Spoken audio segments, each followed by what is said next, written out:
Hey, how's everybody doing? This is JJ with Deluxe Vehicle Detailing and Paint Correction in beautiful Bel Air, Florida. Today, trying to get back a little bit more, I am polishing out, doing a two-stage polish on this beautiful 1986 Ferrari 328 GTS. I am about to get going with this. I came over the other day. Everything has been chemically decontaminated, mechanically decontaminated. The car has been paint prep wiped down. It is all ready to go for the first polishing stage. And I just wanted to kind of highlight a few things that I do when I do a this is a kind of a mid-level correction for me. I went over with the owner, three kind of possibilities. I kind of like to give people a low, a high, and then I go somewhere in between and I'm like, feel them out a little bit. So he wanted to kind of go mid, which is a 10-hour job for me. And so I came in and did a little extra prep work. I'm going to say that this car is rather complicated with all of its deep angles, grooves. It's got all these vents, right? So I'm going to be able to polish in kind of tight here. I'm actually going to tape this from the inside. I have yet to do that, but I was just kind of getting going and thought I would bring you in with me. The hood obviously lifts from this way, so I've got this, towel down just so that I can avoid any kind of splatter should I have a little bit. Tape off carefully around edges of plastics and trim through a little tape just so you don't get any in the keyhole. Some of the emblems. I took the louvers off here, taped off. This is the gas cap area. Put some plastic in there. I'm a big fan of cutting regular, just thin painter's plastic, and I'm going to get tight on this side, so I kind of wanted to give myself some leeway, because these louvers, if I was doing a more like 20-hour job, I would remove all of those. I would remove emblems. I might even remove lights. So for this job, just kind of the basics. You can see cut all the exhaust pipes, all four of them. There's a grill area here. Then there's another grill area here. I just wanted to stop any kind of dusting or splatter from getting into the grill. Same thing on this side, right? Pretty basic. Got in. I can still open and close these doors. Plastic coated the target top, which is a painted plastic. Won't be doing anything with that. So we just kind of went around the car, and what happened, and kind of the reason I'm here, I'm going to backtrack a little bit. I'll get to where the reason I'm here. So Italy loves Italy, right? Here's the Malay.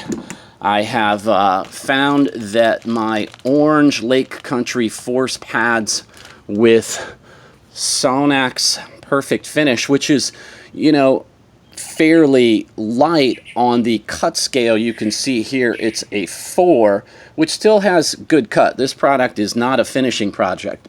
It has cut. But when I did Sonax Cut Max, I tried Just Car Correcting Compound. I tried Barney's Impressive Leveling Compound, which was a new one for me. I just found that they were A, unnecessary, B, they hazed a lot. And so I did a test spot here on this back quarter panel on the passenger side. Got great results. Kept on seeing great results with the Sonax. Least aggressive first, right, guys? So here's where I went a little out of bounds. So instead of going maybe with a lighter polish, I have loved this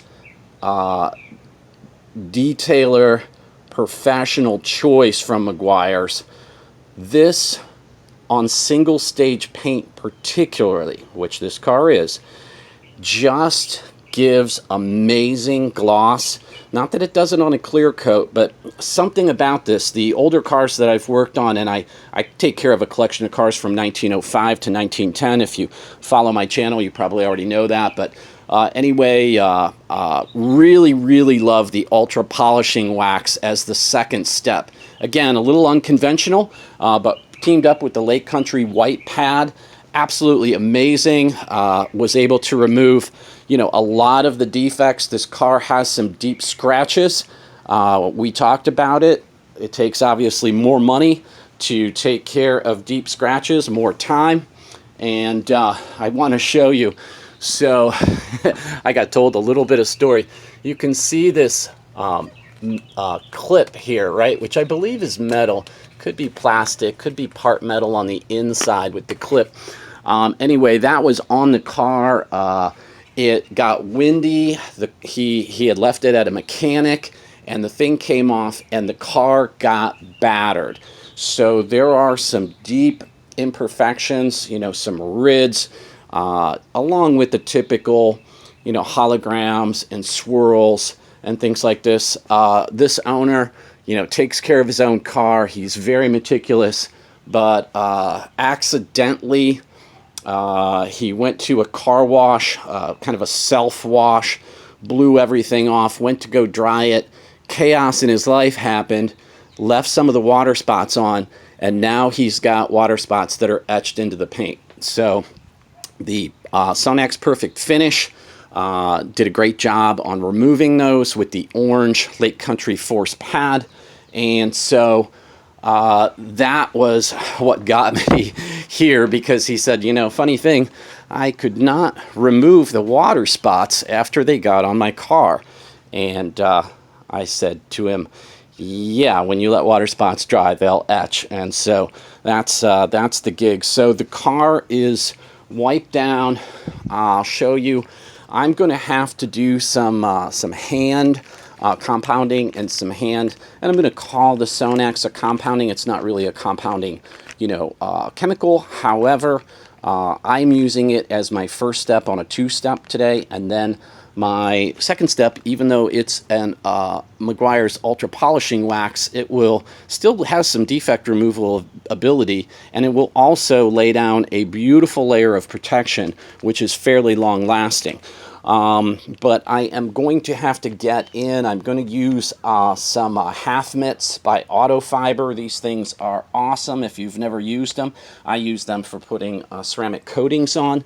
I also have always liked these chemical guys, microfiber pads, brand new here. Pull that tag off. But they're great for getting into areas and stuff. I've also got some soft pads. I've got some microfiber pads. I also cut up old, unused, or overused, I should say, foam pads, and cut them in angles so I can get into tight spots with the compound, with the polish, because especially on this car, there's a lot of those that even my Auto Triz 15 millimeter you know, polisher would just be kind of impossible. So that pretty much, you know, covers it. And the reason I'm here is because of the water spotting, and you know, he tried to get them off and couldn't, and contacted me. So I'm about to go to town here and get on this. I just kind of wanted to show you guys kind of what I do in preparation to start a two-step, especially on a car like this. I'm going to do a couple extra things. I'm going to put some solution finish around on some of the plastics, and everyone loves to see a nice motor, right? I've got these towels here just to prop this up a bit, as it will be the first thing I polish. I'm going to take some of this. The Ferrari badge was epoxied in. One of the pins is broken, so he's got some sticky resins here. I'm going to go ahead and take that off for him with some Citral 266, and I am going to then prep and do solution finish on this. He doesn't like the way that it looks. And when he pops his hood up to show someone, he feels like this is, you know, kind of a distraction and takes away. So anyway, like I said, I've got my work cut out for me here today. I am going to get going on this polishing stage. I'm being paid to work here, so I will not be filming anything more of, you know, my actual process and that, but I will come back and have a part 2 with the final results when I get done, which I'm figuring is going to be about 5 hours from now. So anyway, I thank you for being with me. Please hit that thumbs up button. I like to see those. If you haven't already, please subscribe below, hitting the subscribe button, and share this if you've got some Ferrari fanatics or you know, anything like that. And I will be with you again. Enjoy making your vehicles beautiful, and as always, thanks for being with me. Take care. Bye.